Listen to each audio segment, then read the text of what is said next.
నమస్కారం సుప్రభాత ఘంటారావానికి స్వాగతం. ముందుగా ప్రధాన అంశాలు. సంక్షేమ పథకాలు, యువత, ఉద్యోగుల సమస్యలే అజెండా. సీఎం రేవంత్ రెడ్డి నేతృత్వంలో ఇవాళ మంత్రివర్గ సమావేశం.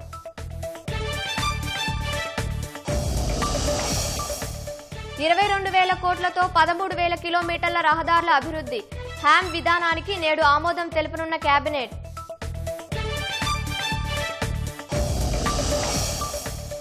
ఆలేరు నియోజకవర్గానికి తీరనున్న సాగునీటి కష్టాలు. గంధమల్ల జలాశయానికి రేపు ముఖ్యమంత్రి శంకుస్థాపన.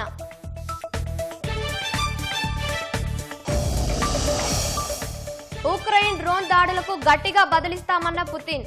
అమెరికా అధ్యక్షుడు ట్రంప్తో జరిగిన చర్చల్లో వెల్లడి.